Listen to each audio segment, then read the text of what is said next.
the Dirty Sports Podcast. I said, welcome to the Dirty Sports Podcast with Andy Ruther and Joe Prano. Welcome to the Dirty Sports Podcast. Welcome to the Dirty Sports Podcast. I'm your host, Andy Ruther, coming to you live from Cincinnati, Ohio, with my co-host from Port Hueneme, California, Joey No Chill Prano. Coming to you live from yesterday. Feels like it's still last night over here, Andy. The sun's not even up yet. Gotcha. A little early sesh. Early pod. Ruther was like, I like the morning thing. I was like, how's 8 a.m. my time? He's like, how about 6, bro? Get up at 6. I got that morning schedule now too. So I know that you're just chomping at the bit to pee on some Bengals fans. I mean, a little. My buddy, I'm in a group text. My buddy sent me, like, our group, I should say, which, by the way, the group is, it's not, it's a Steelers fan, it's a Niners fan. It's like all over. He sent a bunch of, stuff from Twitter. I just wrote cry more. That's all I wrote. Was it this hold on the play and this? And yeah. I just, and I wrote back to him. I wrote, look, dude, here's the facts. The Chiefs have the better quarterback. They have the better coach. They have the better defensive coordinator. They have the better kicker. Do you want me to keep going on? The Chiefs. I saw your tweet this morning, and I didn't know what it was in reference to, but I saw it after seeing 500 Bengals fans crying on my time, and I don't follow Bengals fans, so I replied to you, whoever just lost to the Chiefs. And which, by the way, is the correct answer. And that's the new whoever just lost to the Patriots. Yes. And that's the new if the Patriots ever lose. Correct. That is the correct answer. I agree. Whoever lost to the Chiefs is the biggest crybaby fans now. And, and obviously that game, there's a big argument that the Bengals outplayed them. But my counter is,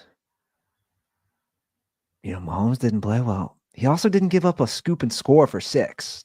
It's like, the Jalen Hurts vibes from that Super Bowl. Jalen Hurts overall played well. He also gave up 6 points. Yeah. Oh, I go back and forth with an Eagles fan all the time about it, who's like, Eli never had a Super Bowl as good as Jalen Hurts, according to like Pro Football Focus or whatever. And I'm like, cool. According to people who watch football with their eyes, you like the difference in the game was a score, untouched, toss the ball to the other team. It's my argument with, it's the reverse of my are the 2007 Giants the best team of all time, right? It's like everybody was 100% sure that Patriots team's the best team of all time. They beat them on the biggest stage. It's like you could throw for 600 yards in the Super Bowl and be 29 for 30. If the game's a one-score game and it's because you tossed the ball to the other team. Did you play the worst Super Bowl ever? Yeah, again, those things matter. And I'm so sick of seeing NFL fans in general playing the what-if game. If he catches that, if Jamar Chase doesn't get an unsportsmanlike conduct going psycho on a ref, if Gesicki catches that, like, here's my thing with fan bases like a Lions fan base or a Bengals. You guys have sucked for fucking ever. You should be used to it. So when you lose and you don't play well, you suddenly have this excuse where in the past when you sucked, you just accepted it. But you have a few good year run, and suddenly everyone else is to blame because you were good for a couple years. Also, let me just say something to football fans in general. If you want to do this happened on this play, this happened on that play, they didn't call this, they did call this, they didn't make this call. If what you're pointing to is an uncalled hold, kill yourself. Kill yourself. If you screenshot a still photo from any NFL play in the history of the game, it looks like a guy is holding on the offensive line. It's true. They could call it on every play. Hands inside the pads, gripping shoulder pads in a still photo. Essentially, pass blocking. What pass blocking looks like in a still photo is a blatant hold. If you want to say this is the pass interference they didn't call, and then this is the pass interference they called on us, okay. You want to say this is the personal foul they didn't call on this team and they didn't call on that team, okay. If your still photo is a hold on the offense, an uncalled hold on the offensive line, hold yourself underwater until you stop breathing. They truly could call it every play. And I agree. That seems to be a common thread now with fans, especially on social media, is to screenshot what they deem the miss hold that they missed, right? Like that they didn't see. But look, man, as far as that game in particular, is that not the most like Chiefs type win, Prano? Yeah. As far as you give Mahomes the ball back, which for the record, the Bengals have done a lot. I think Bengals fans have some sort of short-term memory, and this is coming from a guy who is a big Burrow guy. He couldn't close out the Patriots last week. He couldn't close them out this week. They couldn't close them out in the AFC Championship 2 years ago.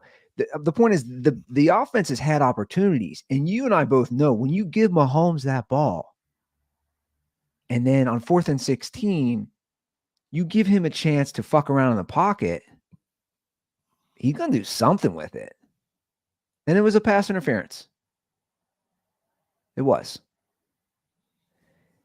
But in that moment, don't forget, Andy, every sports fan now wants referees who are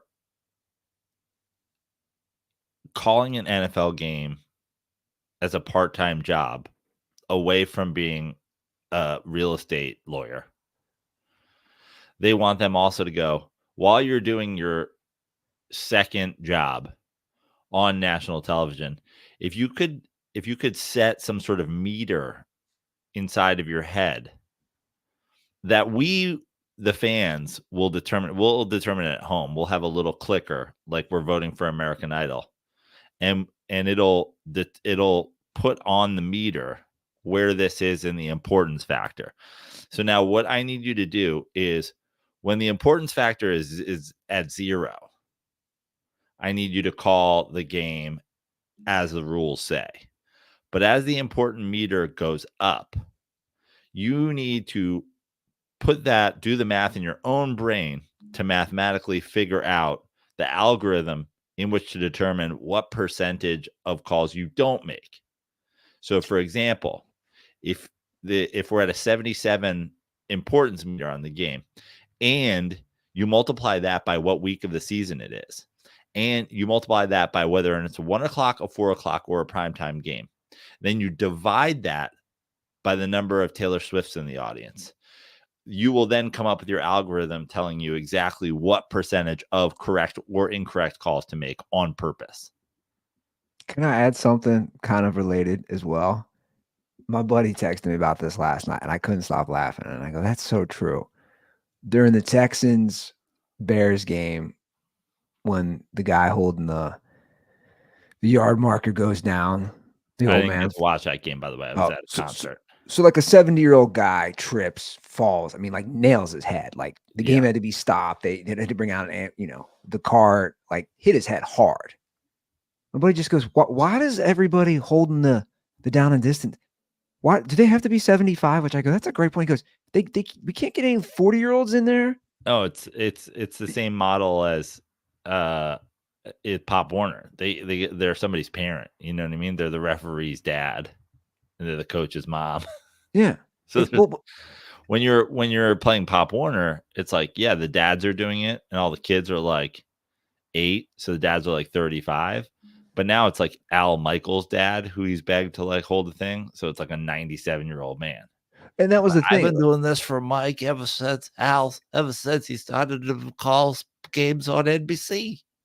Like, you feel bad for the guy, but it was kind of he tripped over the thing that said the 10-yard line. And the point was, no players were near him, and it was just a klutz move. And you go, you and I aren't doing that. Is the point? Why does there have to be a 70-year-old guy? And now the game stopped, the flow stopped. They got to bring out a cart.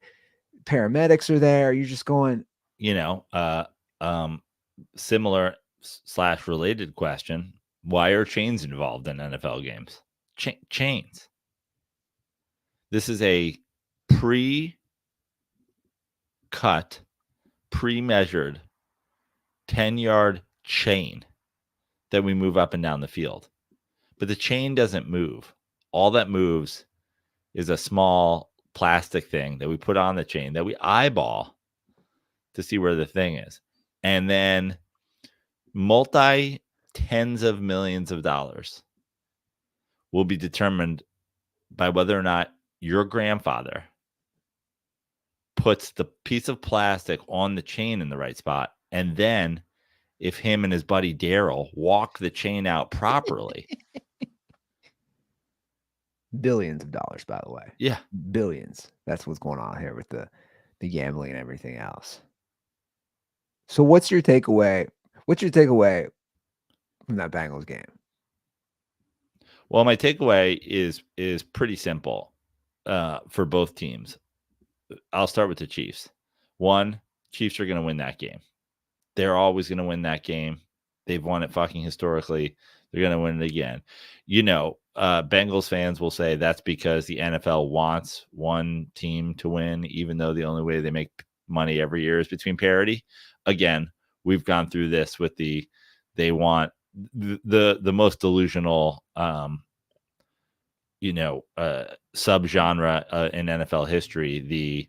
Everybody wants the league wants the Patriots to win, except for the Patriots fans who swore that the league wanted the Patriots to lose.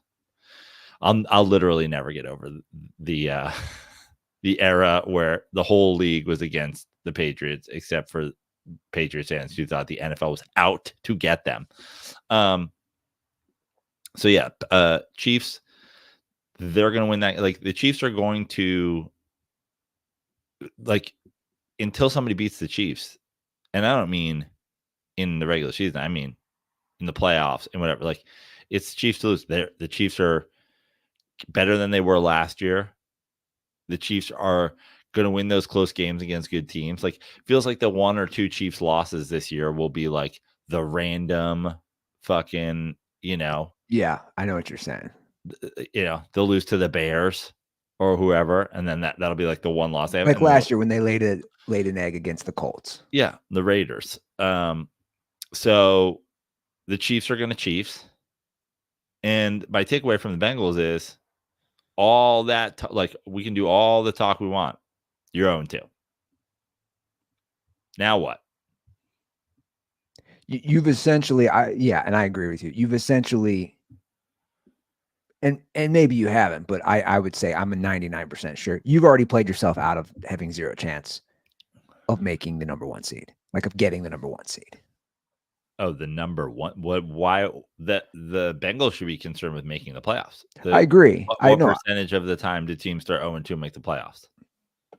I don't know. It's a good question. And I think that Giants team is the only team ever to start 0-2 and win the Super Bowl, right? No, there's who it is. One of those Cowboys teams started 0-2 and won the Super Bowl. Giants, and then there's one more. Or maybe there's not one more. I know those are the two for sure. There's like 10 teams historically that like started 0-2 and made the playoffs. No, I think it's more than that. I'm gonna pull it up here. Okay, this is actually this is an prior to Sunday's game. So this just came out yesterday morning. Prior to Sunday's game taking place, since 1990, 279 teams have started their season 0-2, and only 32 have made the playoffs. So it's 11%. You have an 11% chance of making the playoffs if you start 0-2. Mm-hmm. So it's not good. Sorry. So instead of 10 teams, 10%. Yeah. So it's 11%. It's right around there. Yeah. So it's really tough. That's why you gotta these games matter, right? And we'll go over that with all these teams. The surprise 0-2 Ravens. Conversely, you have both the Saints and the Bucs looking very good at 2-0. But I mean, even in the like you talk about the Ravens, like the Bengals are 0-2, the Ravens are 0-2. So one of those teams, like the chances of both of those teams making the playoffs, you have a Steelers team that's 2-0. You have a Browns team that's what, 1-1? Yeah. So, I don't have a ton of faith in the Browns. I don't really have a ton of faith in the Steelers. No, they scored one offensive touchdown in 2 games. But that being said, let's say the whole division after 2 weeks gets, by the end of the year, is flipped on its head. I don't have a ton of confidence that both the Ravens, if you do the probability, right? 10% of 10% is 1%. Is there there's a 1% chance that the Bengals and Ravens make the playoffs this year? I agree. Hey, they're not. I don't think they will. And in fact, I think that division now turns into a like 9-8 division winner, right? 10-7 division winner. Not a lot of wins. And look, again, it really does matter that these are the stats that back it up, how hard it is when you start 0-2. And a team like Pittsburgh, we all pick them to finish last. I'm not saying they're going to win the division. I don't think they will. And I'm not even saying they'll make the playoffs, but it gives you a head start. Yeah. Granted, they're playing trash teams, but oh boy, Sean Payton now can't get anything going with his rookie guy. And conversely, I mean, Russell Wilson, I think, just lost that job. How can you go to him now? Well, you can't go to him, that's for sure. And I know in the NFL, it's like you don't lose a job to injury, but at the same time, you don't bring in 2 free agent quarterbacks simultaneously if one of them is your starter, locked and loaded. And the Ravens, man, wow, at home, got Minshew'd. They got Minshew'd. And the same thing, we talk about the fans making excuses. I'm already seeing it. From Ravens fans. At the end of the day, you have to make plays. And what are you even seeing? What are you even seeing from Ravens fans? Oh, just, they gutted our O-line and they blah, blah, blah. And what is he supposed to do? He doesn't have an O-line anymore. Who gutted? I don't know, the front office. Okay. I love my favorite thing for fans to do is to simultaneously be excited about the moves that they make and upset at the moves they didn't make. Like money's just fucking, there is no salary cap. You're the George Steinbrenner 90s Yankees. Our running game's going to be tough to stop with Derrick Henry. They also gutted our O-line. Well, how do you think money works exactly? It's like going out with a fucking high maintenance chick who orders food at the restaurant and doesn't like it. And then it's like, I don't want this. That's not how it works. You don't just get to like order something, fail, and then get a replacement. Yeah. This wasn't good. Can I do the chicken salad instead? No, you can't. That's not. Yeah, you could if you order it and pay for it. I like Derrick Henry. He's great. Ew, we've lost 2 games. Give us a good O-line too. Like maybe Derrick Henry would be better, and we could like run the ball more if we also had an offensive line. Yeah, how do you think salary caps work? Well, to me, that is the biggest thing I've noticed with the NFL fans is they don't understand, again, the building of a team around a confined salary cap. They do not understand that. You can pay Jamar Chase. Cool. You're also paying a quarterback. Good luck with the other pieces that already have issues when you do that. Good luck. I mean, again, we'll see how it plays out with a team like Philadelphia, who gave all the money to all these skilled guys. I already told you how it's going to work out. They're going to look they'll be the Dolphins. They're going to look fantastic against mediocre and bad football teams because they'll dominate them skill position wise.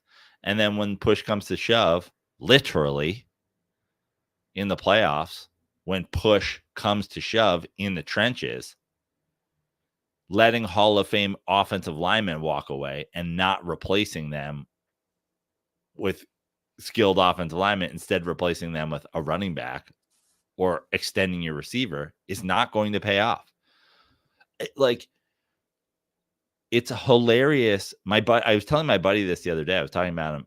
He's like, "Oh, we have fucking the best skills." I go, "Cool. How is that working for the Chiefs?" He's like, "You have such a boner for the Chiefs." I was like, "Well, the Chiefs are in the midst of a dynasty, but let me set the Chiefs to the side right now, since you have me so obsessed with the Chiefs. Why don't we just talk about the Pats dynasty? Let's talk about the highly paid skill position players during the Pats dynasty, the last dynasty." Again, the blueprint is there. That is the blueprint. Follow the blueprint. Everybody was down on the Bills. Everybody was up on the Jets. Well, what's it going to do without Stephon Diggs? I don't know. Turn somebody you've never heard of into like the first guy drafted off of the waiver wire on every fucking fantasy team. Yeah. Because Josh Allen's a good quarterback. Well, and I know it's only 2 games, but it's interesting seeing how the Bucs and the Saints are playing, both with huge road wins. I would put more in the Bucs, to be honest, because the Cowboys are known to lay an egg, and Dak is known to have games like that. I mean, what are we talking about, though? The Saints are putting up 40 points a game. True. Kamara looks really nice.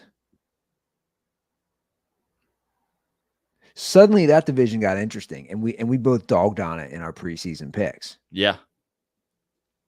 Because I thought for both of those teams, I just didn't see. The Bucs felt like a fluke last year.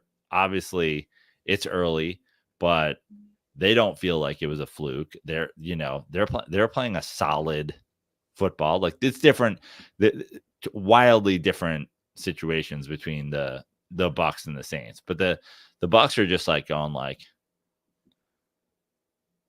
the Bucs are going that like, it's not going to be flashy. It's not going to be fucking super exciting, but like, we have a bunch of vets, guys who are here who won the Super Bowl. We're going to like play you tight, whatever. And the Saints are like, we got a new offensive coordinator and we're dropping fucking 40 burgers on everybody we play. Yeah. And the Bucs have a quarterback who was humbled, right, from the number 1 pick to, am I going to play in the NFL? And he's not making mistakes. At least not so far. The old Baker who would get reckless. Yeah. The through line, which I find funny, like, is I woke up feeling very safe. I woke up feeling very checked down. the through line for me is that Jameis Winston played on both teams. Yeah. And the minute his stink is gone, both teams have just been better. I put it on all the tweet versions of that. I put it on the notes on Substack yesterday, the threads, the Twitter. But I posted last year's Mardi Gras float of a dead zombie Derek Carr, red zone zombie, blah blah. I was like, just a reminder that this is a float that people made for Mardi Gras last year. A not so subtle reminder that most football fans don't know what the fuck they're talking about.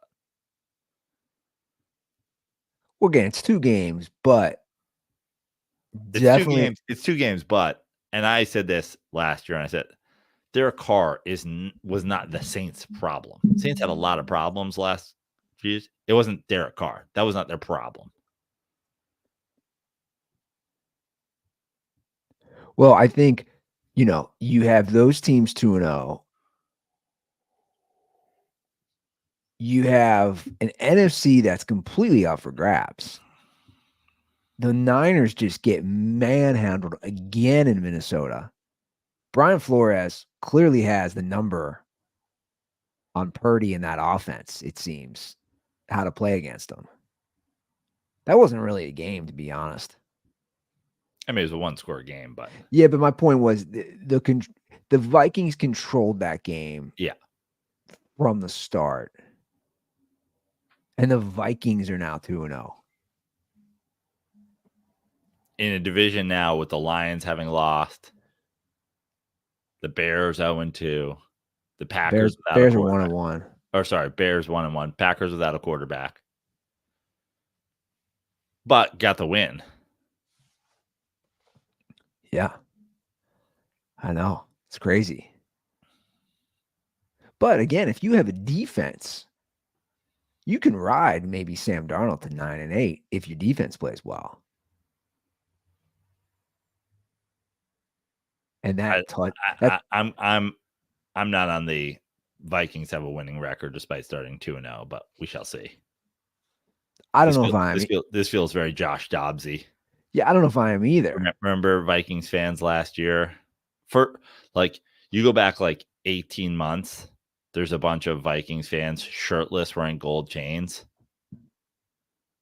Then you cut to Vikings fans 11 months ago. They were showing up to the game in astronaut outfits.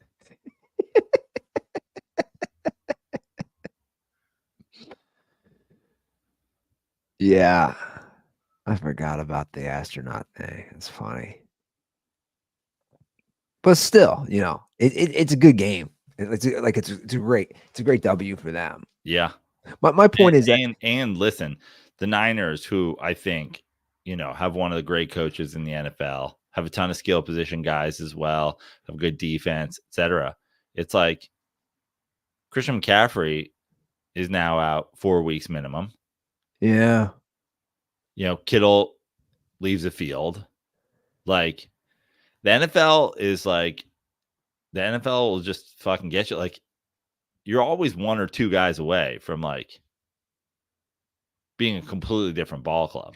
You are, and again, that's what always to me separates, especially the quarterbacks. When you have injuries and it doesn't. Here we are. Just Andy Ruther decided to just trash Brock Purdy. No, I'm not trashing Brock Purdy. No, I know you're not trashing Brock Purdy. I'm just kidding because last year I didn't give Brock Purdy the MVP in week 3, so I was a Brock Purdy hater. And my DMs were like, on your knees and suck the cock of Brock. Big cock. Why do you hate big cocks Brock's cock so much? But the truly great quarterbacks, and there's very few at this point, very good quarterbacks. It doesn't matter who's out there. What I've enjoyed so far through the first 2 weeks is the guys like Josh Allen or like a Justin Herbert, where they're not throwing for shit. And the game plan is, let's rely on running the ball. Let's rely on our defense. You make plays when you have to. And it's almost like the ace up their sleeve is that quarterback where, hey man, if we need a wild play on 3rd and 12, these guys can make it. But we're going to go kind of almost old school bare bones. We're going to win in the trenches. And both those teams are 2-0. I do have a big hard on right now for the Chargers and Harbaugh because I know they've beaten, who've they beaten? The Raiders and the Panthers, who maybe should leave the NFL at this point. But the Raiders beat fucking Baltimore. Yeah, exactly. So, but my point is, I just like what he's doing. Again, we talked about it, on the preview show. I mean, west to east, 1:00 game. Looking past the fucking Panthers, it's like, dude, in the end, you play 17 of these things. You got to win 10 of them. Not giving one away. If you're the Niners, not giving one away to a Vikings team. If you're the Ravens, not giving one away to a Raiders team. If you're you look at Tennessee. Look at Alex from Kentucky's Tennessee team. It's like you've essentially played 2 games in your season that were the same as every 2 games you start every season with, except this time you don't come out on top because you don't have a good coach. 2 definitely winnable games for them. That's for sure. I know we're 2 games in and only his 2nd year, but I think Bryce Young he's teetering on the he might be gone forever. Well, that team. Did you see this clip right here? Did you see this? You see this? What is he doing? Watch this play. Yeah. What is he doing? And then this clip, I'm sure you saw. Everybody was joking. It looks like he's crying. It looks like he's about to cry.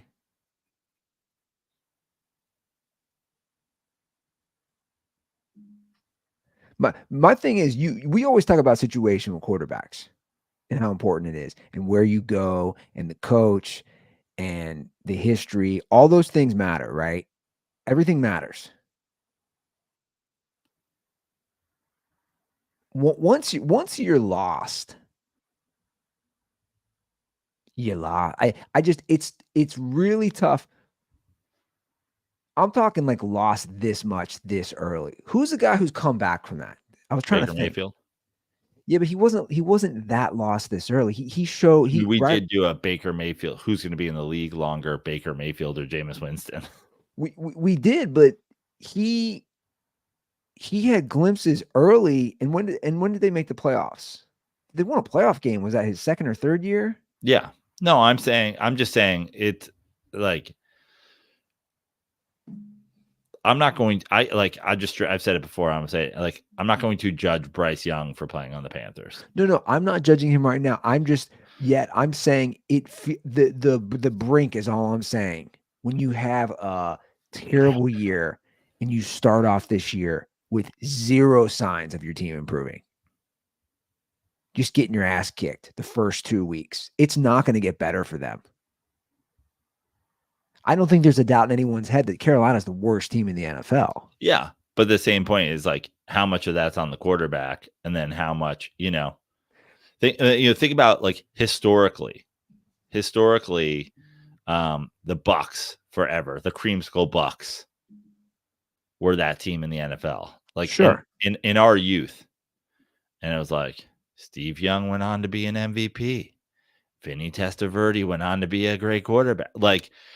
How many quarterbacks did that franchise go through where they're this guy's dog shit, another bust, another bust, another bust, another bust? And it was well, they were only a bust here. They left here. They were playing in conference championship games and Super Bowls and winning MVPs. Yeah. I'm not saying Bryce Young is Steve Young. And But I'm not calling him a bust. My point is, though, Joe, I think once you here's what I'll say. once you lose a guy, it's tough to come back. My point is, there's a big mental and psychological aspect to this. Sure. But let me tell you what's horrible front officing. Going and drafting a quarterback in the first round again. I agree. So cool. You don't like Bryce Young. You've mentally killed Bryce Young. Blah blah blah blah blah. Cool. Then you're not allowed. You should not be allowed to draft a quarterback in the first round twice in 8 years. Yeah. I don't know what the answer is. Like if you start your career on teams that win a combined 6 games or whatever in your first 2 years, I just don't know how you bounce back from that. I mean, that franchise, I don't know that much about, but it just seems from the owner, who's a lunatic, I mean, he's throwing drinks at fans, is just a dumpster fire at this point. Yeah. It's crazy. But what are your overall thoughts 2 weeks in? I know it's early, but we just went over the stats. You start 0-2, you only have 11% chance of making the playoffs. You have a lot of surprise teams, I think. Listen, I was on the Chiefs this year. That's not a really big fucking deal. But I was on the Chiefs this year. I'm on the Bills this year. I'm on the Chargers this year. Feel really good about those in the AFC. Never been on the Ravens as a team, just generally.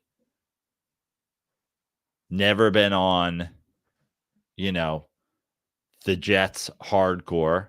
The Jets, like I said, were one of those teams last week where I'm like, well, if your defense gets right, like you could be a team that somebody doesn't want to play in the playoffs, but like the whole offseason I was talking about, it feels real Kobe Bryant, end of Kobe Bryant's career with Aaron Rodgers. If he comes back to what he was, oh yeah, the very famous 40-year-old guy who comes back to what he once was after an Achilles. That's happened before. So that, that's kind of my AFC thing. The NFC thing is, like you said, wide open. Like, I don't think the sky is falling when you lose one game. I don't think that the Lions were exposed in any way, shape, or form. I don't think the Niners were exposed in any way, shape, or form. It's just like you're going to lose those games and you're going to lose them, a lot of times early in the year. But it does leave you in a position where record-wise, like who's going to be the standout team? Saints are surprising, but like I don't think the Saints are going to the NFC Championship game. Bucks are surprising? Maybe. You're not mentioning. Who's that? The Texans from the AFC. Yeah. Here's the thing. Last night they started out, they opened a 13-3. You were at a concert, but they started out that nice little 13-3 lead. They look really good. It was a pretty hard fought game, but they were in control the whole game. What I just like, I was thinking about this last night because I haven't really mentioned the Texans that much. They have a nice opportunistic defense, and Stroud he doesn't make mistakes. Well, listen, as far as the new NFL model goes, right? You have a young quarterback on a rookie deal. You have young receivers. You have a defensive-minded coach. You have a good defense. They added a veteran receiver. They added a veteran running back. Now, I'm not a big Mixon guy on record, but who cares? Like what like in the age of we don't really care who our running back is.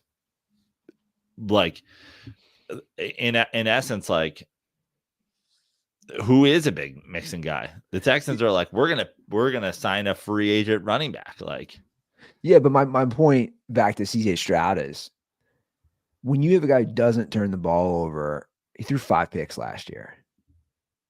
His stat line is really interesting. He only threw for they were talking about it last night. He throws for 4,100 yards, only 21 touchdowns, but only 5 interceptions. Yeah. And that the model and how they utilize him paired with that defense.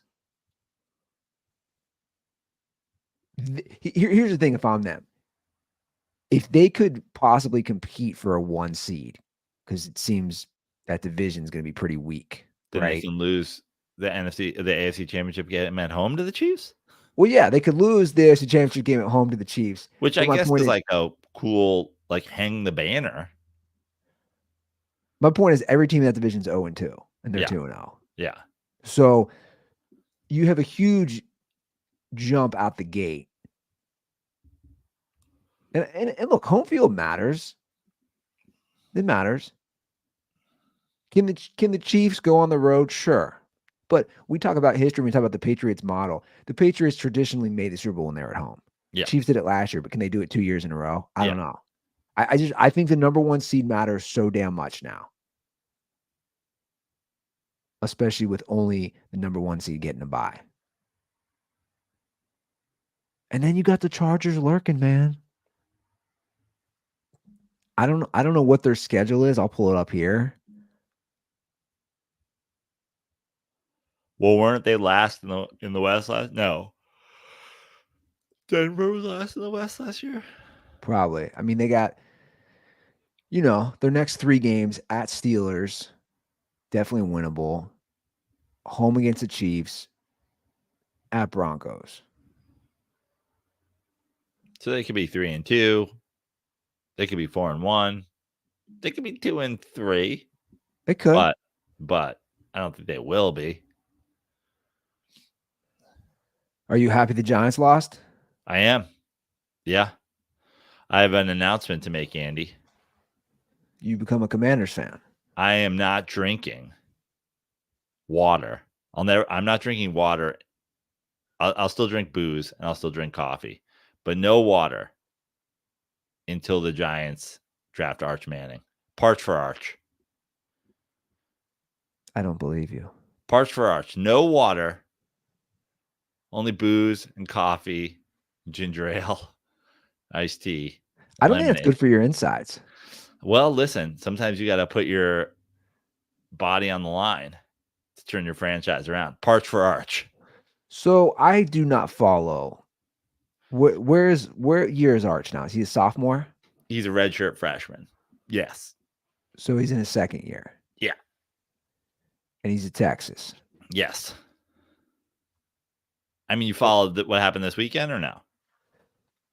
The quarterback got hurt, right? Yeah. And Arch Manning threw 12 passes. And he threw 4 touchdowns. And he juked a guy on his way to a 67-yard touchdown run. He scored 5 touchdowns through 12 passes. One of them is the longest run of a man, including Archie.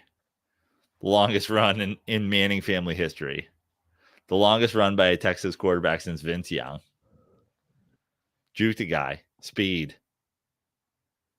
So he's not. I no longer drink water, Andy. Parch for Arch. So he's not your typical. He's not Eli Payton. He's not a statue in the pocket. No. So he's the Manning 2.0, so to speak. And I'm like, do we even have to tank to draft a backup? Well, so you can't enter the NFL until you're 21? Is that the deal? Am I completely wrong? You had to be 2 years out of high school.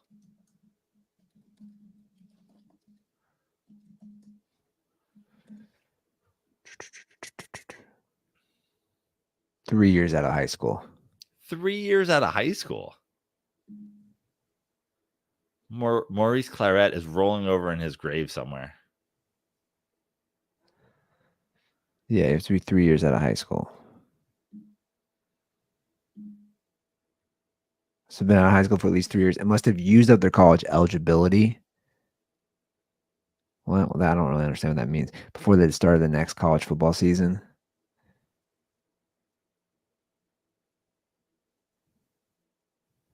What does that mean? Used up their college eligibility. That doesn't sound correct.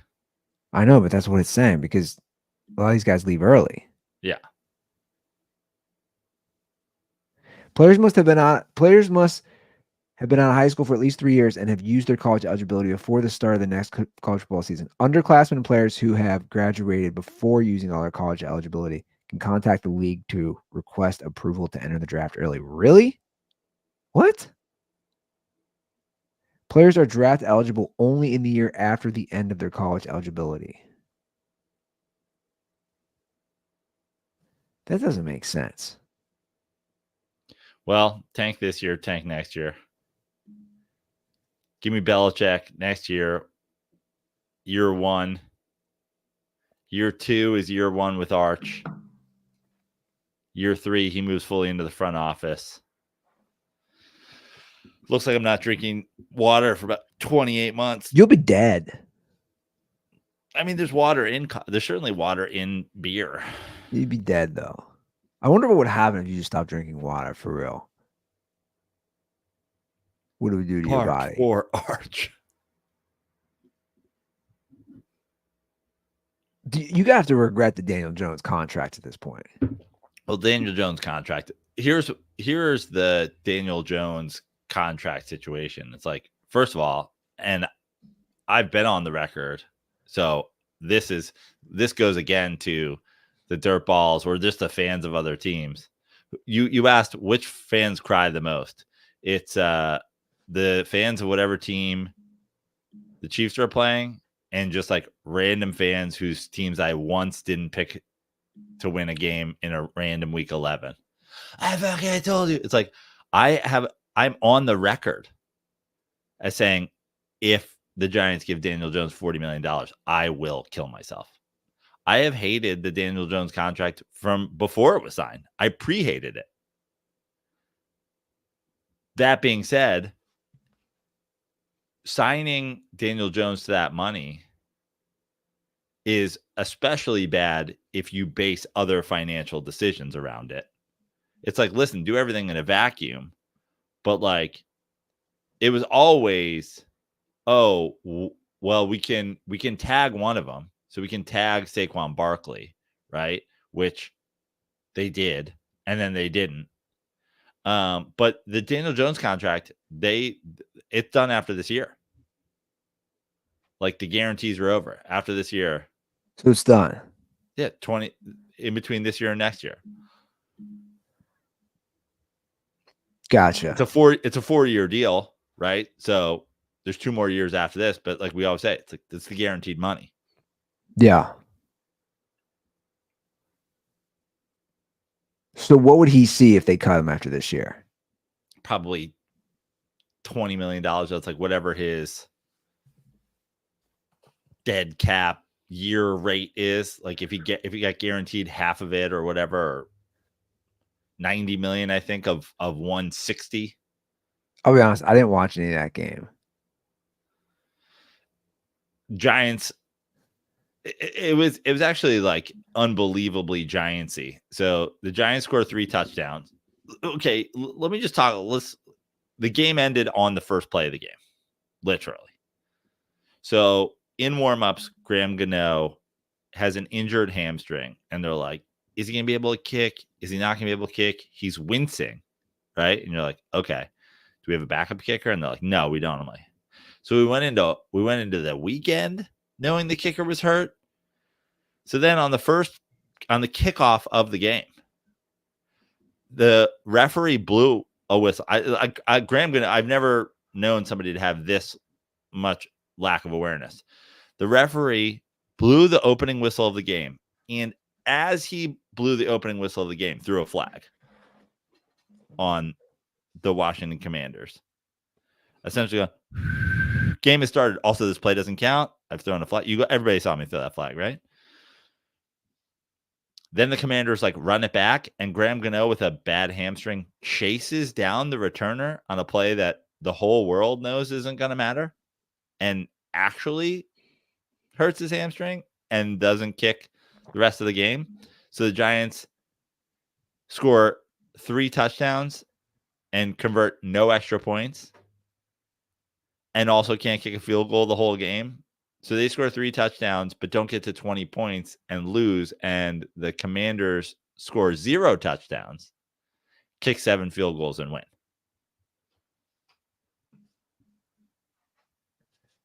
Is Daniel Jones still throwing more pick sixes than touchdowns since his contract? Is that stat still holding up? I don't know, because he did throw a couple touchdowns yesterday. Ah, He actually played fine yesterday. who makes the playoffs first in the future? The Commanders or the Giants? That's a great question. I don't know. It's a coin toss if you put it on me. Who wins the Super Bowl first? Easiest question ever, but not the Commanders. Who wins that division?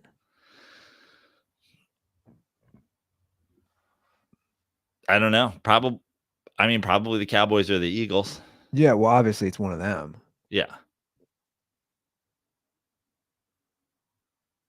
I went against my gut for tonight's game.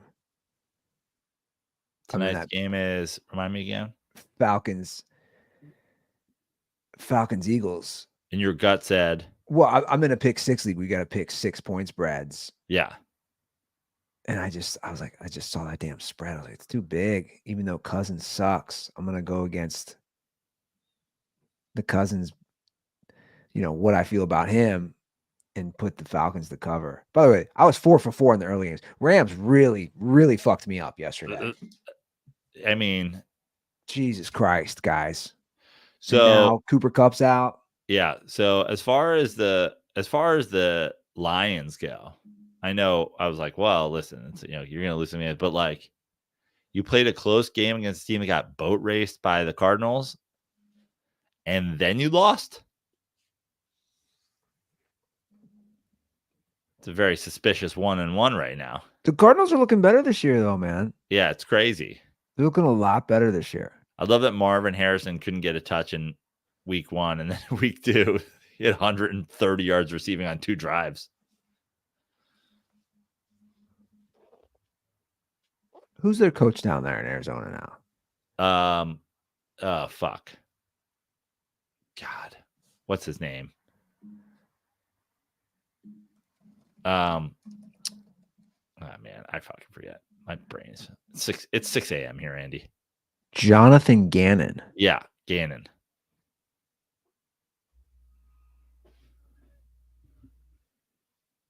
And he was the DC for the Eagles. Yeah, right. That he was. Remember that the Super Bowl Eagles team lost both of their coordinators. Everybody's like, it's not Nick Sirianni. He lost both his coordinators. All these white coaches, right. Like they're all, none of them stick out for me. All these white coaches, like the new breed, they all kind of look. They're all like the same to me. They all blend in. So like I don't know who's coaching who.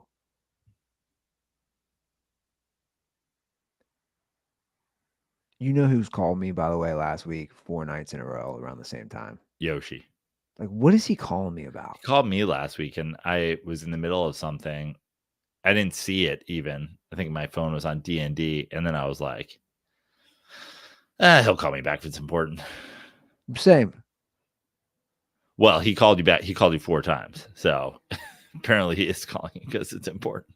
Yeah, but it's always at the same time. And he's always calling like right around bed. I'm just like, dude, I can't handle a conversation with you at 10 o'clock at night. Because it's never short. He's gonna be like, I'm standing outside your house. Can I? Sometimes I'm like, Yoshi doesn't call me like ever. Like sometimes I'm like, in all the years I've known Yoshi, he's called me like 10 times. And then I realize actually Yoshi's called me 100% of the time that he has a phone that works. So maybe I'm just like looking at this wrong. Maybe Yoshi literally calls me every single day that he can possibly call me. I think he was calling me in my head, a hunch. You're going to laugh at this. Talk Patriots football. Yeah, I think he was calling me because the Bengals play the Patriots. This was last week. In my head, I'm thinking, is he calling me every night to talk about that stupid Patriots-Bengals game? A team, especially the Patriots, like they're going nowhere. It was a hard-fought game yesterday. but they lose. They're going nowhere with Jacoby Brascoli. The Super Bowl where your boy Russ threw the pick to lose the game was just like Yoshi's peak. Yoshi is the world's biggest Patriots Seahawks fan. It's a wild crossover. That is a wild crossover. I never thought about that, to be honest. But also, his viewpoint on things is just so weird when he watches these games. Like, he'll somehow relate the Russia-Ukraine conflict into a play that happened during the Bengals game. You're like, what? Yeah. Watching Vikings and Niners. Yeah. Do you remember the Wonderland murders? What? No one thought they would all die. That's what I'm saying, though. And you're like, who? The Niners are like a John Holmes. That's what he does. Dude. And also, he hasn't grasped that, like, I have a child, so like my times, I don't know, my schedule is just different, Yoshi. Can you imagine Yoshi around kids? No. And legally, I doubt he's allowed around them.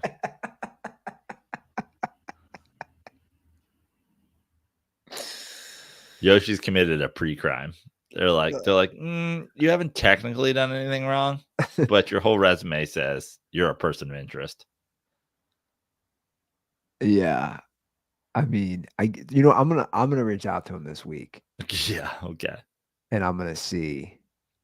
By the way, speaking of some of the other crew, I don't know if I should say it on air. Oh man, who's the other crew? Just like guys we've had on the show or guys we're friends with in the comedy world. I don't know if he's gonna kill me. Majid, are you gonna kill me for talking about this? Oh boy, here we go. What's up with Majid? Dude, he's banned from the hostel. What? Banned. For what? I hope he doesn't kill me for this. Because he texted me and then I called him. I was like, I gotta know the details. Because, and Majid is like the nicest comic and he doesn't go after. He's just, that's not in his DNA as a person. He's like the nicest, friendliest guy. I guess somebody's being rude in the front row. And he told him to be quiet. And then he, and I've never heard him say this. He said he told the guy to shut the fuck up. Like, I've never heard him ever say that to an audience member. And then he made a comment like, God, I just want to, like, he didn't say he wanted to kill them, but like he said, I like, it was a reference to killing the guy, but like, I forget how he worded it. The guy complained, and get this, it went all the way up the ranks to the corporate office of Hostelling International. And he films all his sets. It was like a Tyreek Hill situation. They reviewed the tape. And not only did they say his comedy show is over, which he'd been doing for 10 years, Tuesdays and Saturdays. Obviously, I was a big part of that. They said he's banned from showing up to the Santa Monica hostel. Wild. Because the audience member said he felt his life was threatened. We have a major problem in comedy when it comes to audience members and the talking and you know what? I blame comics. Because crowd work videos. The crowd work video, not just the crowd work videos, but I don't know if you know about this trend, Andy, but like, and these people, and I don't care. I don't give a fuck who your favorite comic is and how great you think he is. Many of them, many big names do this. They do their fucking 45 minutes. They do their hour. Then they stick around for 10 to 12, 15 more minutes, and they take questions from the audience. They let people throw shit out at them, and then they turn that into crowd work videos. And Wait. What? yeah, yes. So you're telling me And that's where they get all their clicks, and that's where they get all their clips. you're telling me a comic, I don't know about this. So you're telling me someone that would do their headliner Headlining set and then do a Q&A after their set, they wouldn't just head back to the green room? No. That's pretty wild. Big names. And then they use that as their crowd work clips. I saw an interesting clip on YouTube. It was Mark Normand and what's his name's podcast. That's an interesting name to pull. Okay, go ahead. And what's Morrell's first name? Sam Morrell. I don't know who their guest was. It was a black comic. I didn't recognize him, but he was the one saying, I guess he's a New York comic. You probably would have known him. He performs at the Cellar, and he was talking. He goes, you know what'd be interesting? If they banned crowd work at the Cellar. And I was like, well, that's an interesting concept. And then it turned into a discussion, of course, of if they just said you can't do crowd work. And I had never even thought of that. And I was like, wow, that would obviously, I'm not saying I'm for or against it. I'm obviously a guy who will definitely do crowd work, but it really would be hard for the comic. I'm saying like it would make the job harder, but it's an interesting idea. The problem, the reason I say I blame comics for what happened to Majid is because I'm not against crowd work. Yeah, me either, obviously. Respond to the crowd. People have always said that to me. Oh, do you like shit on the audience? I go, I literally don't talk to the audience unless they talk to me. But now living in a world where 15 minutes or a half hour after your headlining set, you open the floor to questions, and then you take that and you promote it on the thing. We've just, and by we, I mean the royal we, not me, because I'm not a fucking dipshit, but we, the comedy community, have made audiences feel like it's okay to yell shit out and then clutch their pearls when you take it someplace you don't like. Yeah. A woman cried in the front row the other day. She was crying at my show. She engaged me, and then when I made fun of her and her husband, and by the way, made fun of the fact that the guy couldn't fucking park and that they had their feet on the stage, cried about it. It's the people that go to a fucking death metal show and get there an hour early for a GA show and stand at the stage and then complain about the volume. Yeah, it does feel like we have entered a different world where the audience thinks they are a part of the show. Because comedians make them a part of the show and put it on social media because they don't want to burn their material. Their jokes. Yeah. So it's all crowd work stuff. It's all crowd work. I paid for front row at a fucking NASCAR event, and then I got mad when the cars drove close to me. And to bring it back to sports, you can almost argue it's the similar thing with the nets in baseball. If you're gonna sit close, defend yourself.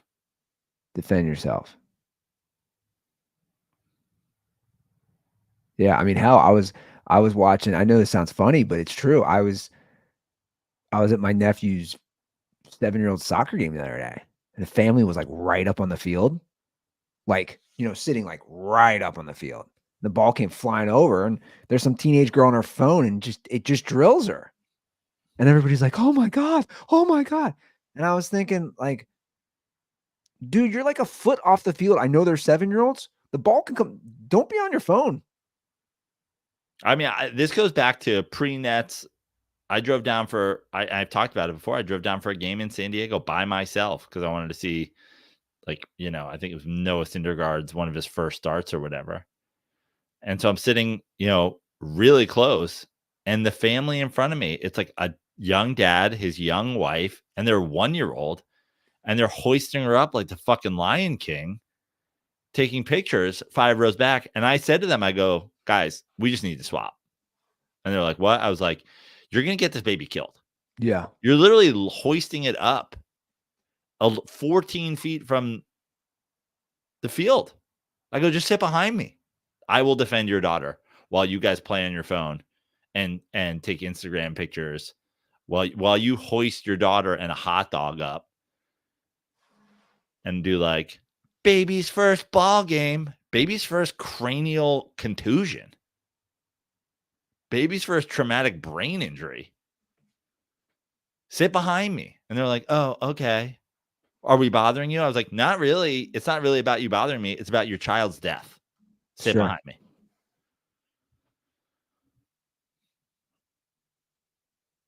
Well, you mentioning traumatic brain injury, it'll be a segue to discuss Tua. You have who says he has no plans to retire. Did you see the whole thing? Somebody tagged me in it. I think a dirtball tagged me in it.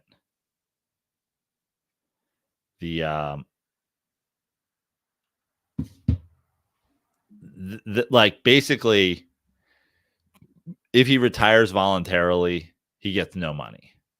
If a doctor recommends he retires, he can still get his guarantee. Or something. But he's already gotten some, right? Yeah.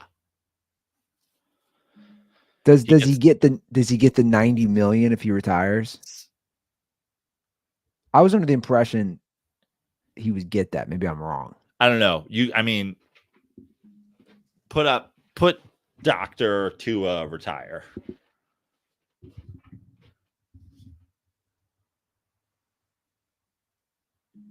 Okay. Let me see. Let me pull it up. Because this is where you get in the this is where all the legal. Okay. His contract includes 167 million .2 guaranteed, but the guarantees are mostly conditional, of course. For example, if Tua is never medically cleared to return to football, which is not going to happen because all these doctors work for the NFL, he can walk away with that entire package. So the Dolphins would have to pay him 167 million, which is nearly 80% of his entire 4-year extension. Oh yeah, Joe, he already got 93.17 million guaranteed at signing. So if he walked away voluntarily, like you're saying, then the 2025 guarantees will be void, which would be 50 million.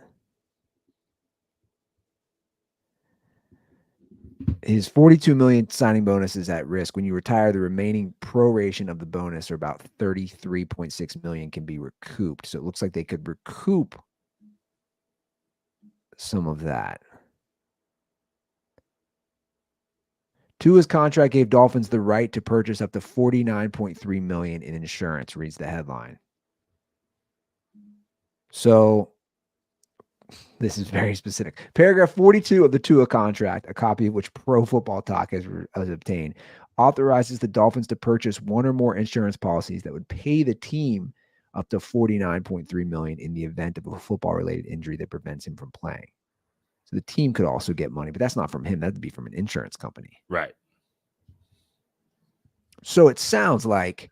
Imagine being that insurance company. I know.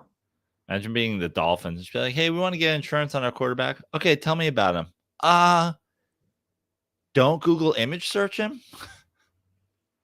Don't. We'd really appreciate if you don't. Like, you can Google search him. Just don't put West Side after his name or Thriller or Simple Jack. Simple Jack. Yeah, I wonder what that policy cost them. Sure, that wasn't cheap. But at the end of the day, he got 93. What are we talking about, guys? We talked about this last episode. But my point is like, who, and we know the NFL, so they're I'm sure contractually or whatever, they got to go to the fucking James Woods doctor from Any Given Sunday. He's like, no, you're good. And little Matthew Modine, the like physician's assistant, will be sitting in the corner like, he's technically dead. But I mean, he's not going to throw away 40 million or 50 million or whatever that is just by going like, I'll let a doctor tell me if I'm going to retire. Or truth is, he's probably just dumb and going to play again. But this goes back to my point last episode of I don't feel bad. I mean, this might sound awful. Guys, if something really bad happened to him, you were given many opportunities, man. I'm just saying, I have changed my life with certain events happening to me based on recommendations medically. Tua is, I'm sure, seeing a non-Dolphins, non-NFL doctor as well, who's going to lay it straight to him and say, hey, you don't need to see a doctor. Yeah. Bro, you're doing this with your hands. Yeah. You're doing shadow puppets of what I do with my daughter when she's now she just discovered shadows and she thinks it's the most insane thing ever. Like loses her mind when the sun is setting through the house. And I'm like, I'm doing Tua hands on the wall and she's losing her mind. Yeah. Tua's hands are doing the fucking WB frog. Like, hello, my baby. Hello, my mama. Hello, my grandpa.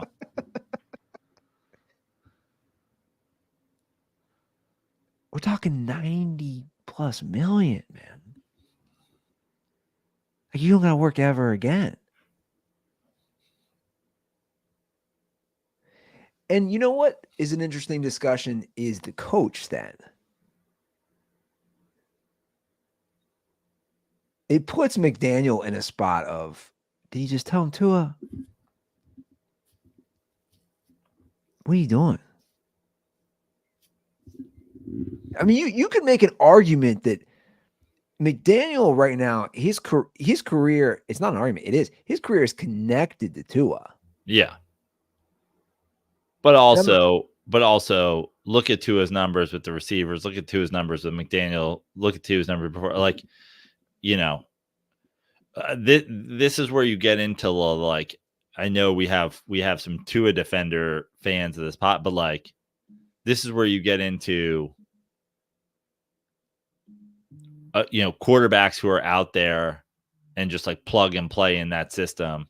Everybody was talking about, is Tom Brady going to come back and play for the Dolphins? It's like, I don't know, but they immediately get better with 50-year-old Tom Brady, right?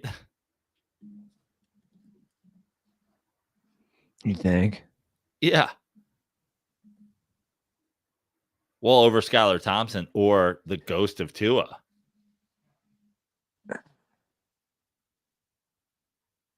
Yeah. Honestly, buy low. If you're the Dolphins right now, call the Panthers and be like, Tua for Bryce Young straight up.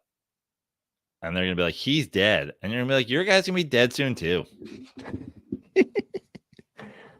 The ghost of Alabama quarterbacks. Yeah. I think the test for Tua would be, if you can spell your last name, you can play. Like, there's no way he can spell that last name. He's like, I got this. T-U-A. And they're like, that's your first name. He's like, fuck. Okay, who has a longer career? Here's a good one for you. Tua the quarterback or Hawk Tua the fucking chick?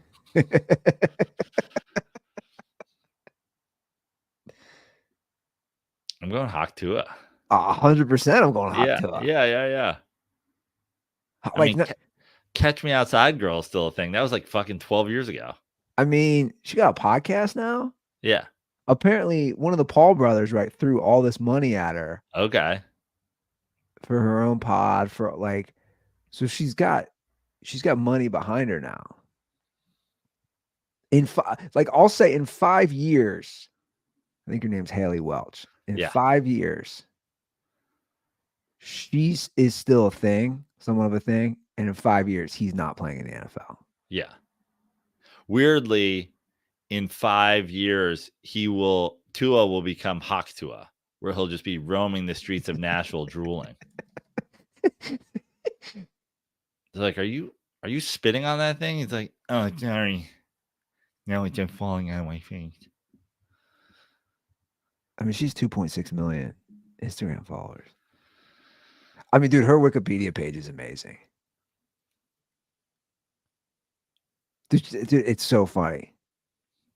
Hawk Tuah is a phrase from a viral video posted in 2024 in which during an interview, Haley Welch, born 2002 or 2003, used the catchphrase Hawk Tuah, an onomatopoeia for spitting on a man's penis during oral sex. It's the greatest Wikipedia page ever.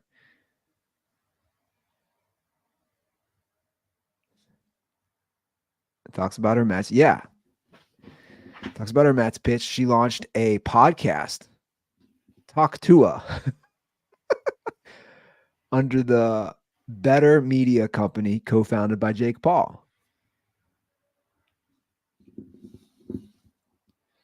Talk Tuah. She needs to get Tua on Talk Tuah. Yeah. Right? Yeah.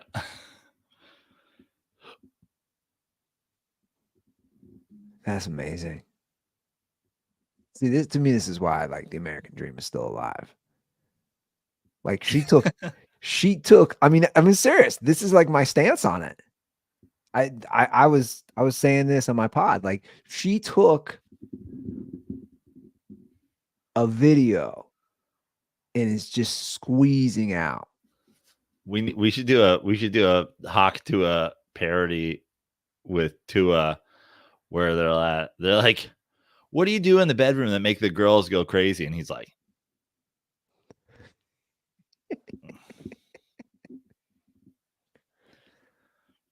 for the audio only listeners, that was a fingering joke with fucking fencing hands. Edward Scissorhands. He's like an uber religious guy, right? Yeah. 2 in the pink and then 2 in the stink because these two are both stuck together. What if they became a couple, man? Yeah. Those two start dating. So then okay. Her name would be Hawk Tua Tagovailoa.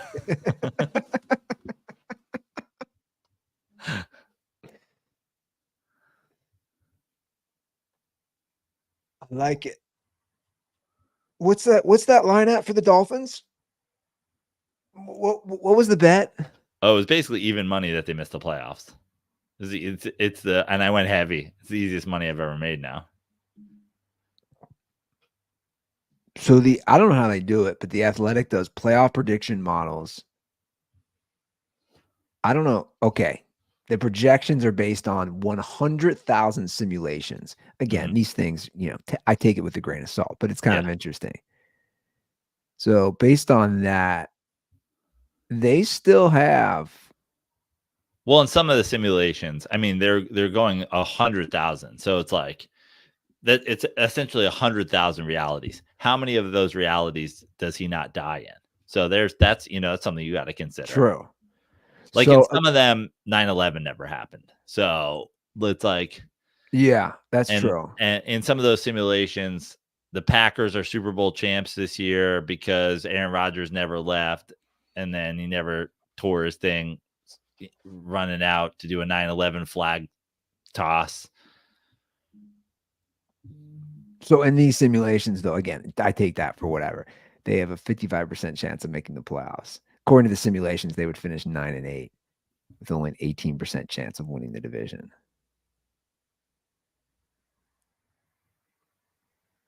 These things are kind of interesting. I don't think, based on early results, I don't think that I'd be shocked if any team won 13 games. Yeah.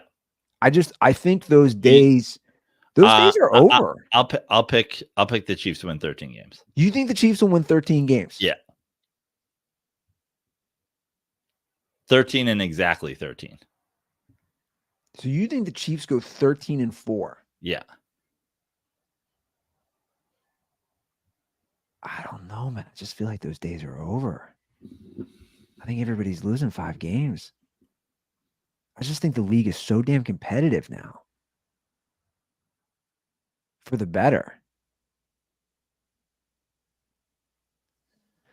If they win 13 games, they're without a doubt a number 1 seed.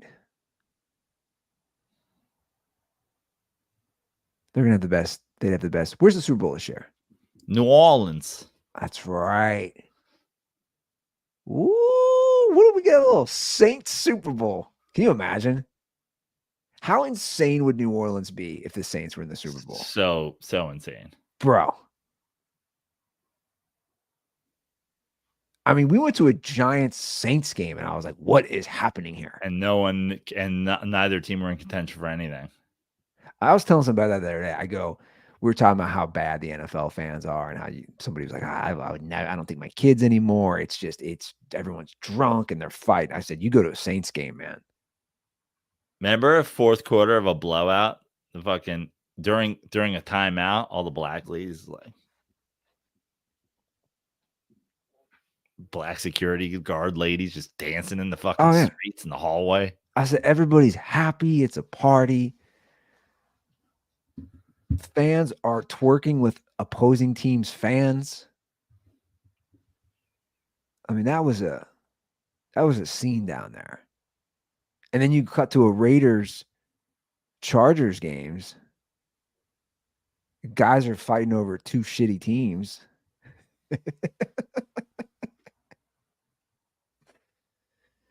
I don't know. Guys, give us a ring. We do have a hotline. 310-359-8365. There it is. Here it is, right here. 310-359-8365. Give us a call. Let us know what you think. I want you guys to call in with your angry fan complaints. Yeah. But they would never do that. That's reserved for Reddit. Yeah. And Twitter. Oh, yeah. We can get Randy on next episode to talk about some still photo holding calls. By the way, you are. I never thought until you said that. You're right. The still photo holding call, like that's now been a thing for a couple years. Yeah, and it's out of control. And I don't know how the Chiefs continuing to win helps the NFL. Because they're like the bad guy, and also like doesn't that like let's say that the NFL did give 4 games a year to the other team, like doesn't it just make Chiefs like the Chiefs are going to be in the mix no matter what? Doesn't it just like make it more interesting to have the Chiefs go on the road like they did last year? Isn't the league better if the Chiefs are like in the same universe as other NFL teams? Yeah. You know what, which we haven't talked about though, real quick about the Chiefs. I think, and I don't know if it's everything that he's involved with and his relationship and everything off the field. And I'm not going to blame that actually, but I just think Father Time has caught up with Kelsey. He's done nothing in 2 games. Yeah, it's hard to be good that long. I mean, at that that's position, what I'm saying. But what 35? Like he just, and I know it's only 2 games, but it's like, and also at the same time, it's like they don't have those guys, those like names that are on the outside anymore. So I'm sure they're like paying a ton of attention to Kelsey, and that's all of a sudden fucking Rashee Rice looks amazing. Well, I That don't feels know. like, okay. Pacheco, who's had a great year to start, he's going on the IR. I don't know if it matters with them. I mean, it might matter for them winning 13 or 14 games, but yeah, true. So if you're thinking about ever sending a screenshot of somebody holding, please don't. please don't. Yeah, don't ever do that. That's just like the one that's just like unacceptable. This is the hold. No one cares. I can take a screenshot from literally any play. Any play. Look at him. He's got his hands right on his shoulder, but he's gripping his shoulder pads. And in fact, I really do say that when I watch games all the time. I go, how do they decide what to call and what not to call? Because I feel like you could call holding on every play. Yeah, you could. We didn't even talk real quick. Do you think Jamar Chase is going to be a distraction? That was a bad penalty. That was in crunch time. Yeah. You think it's going to be an issue? I've never seen where like Burrow has to like hold him back. Yeah. And not hold him back. Burrow pushed him. Like, dude, get the fuck away from the ref. I mean, diva wide receiver. Diva wide receivers is obviously always a thing. Yeah, I was going to say, like, yeah, I guess it'll just be like the same distraction as every receiver ever. Yeah.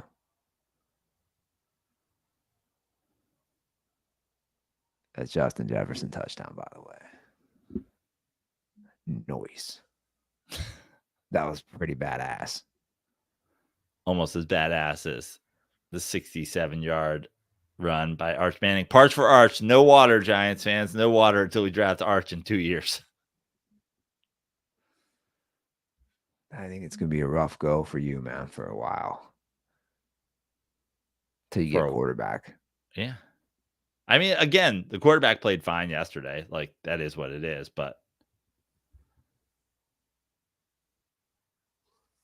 and Neighbors looked great besides this drop on fourth down that cost him the game. But besides that, you just need somebody to go undercover on a few dates with guys you want gone now. Yeah.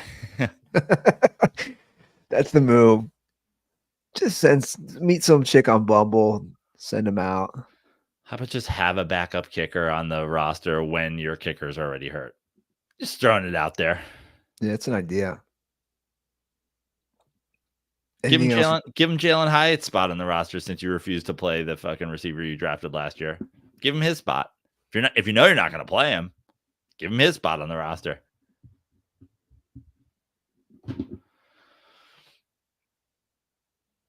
You got anything else? JoePrano.com for shows. Got a bunch of shows coming up. I'll be out in Beaumont next week at the Sand Trap in Beaumont. We'll be in Vegas third week of October. We'll be at McDuff's October 12th, Saturday, October 12th in South Lake Tahoe for a charity show. I'll be at the Ice House this Sunday, the 22nd, I believe, with Adam Carolla. So, yeah, come to those. JoePrano.com for shows. All social media at Joe Prano. All right, guys, that's our show. Thanks for sticking with us. You guys know where to find us. Subscribe on Substack. Get the full episodes. All right, we'll be back on Friday. Have a great week. And as always, stay dirty.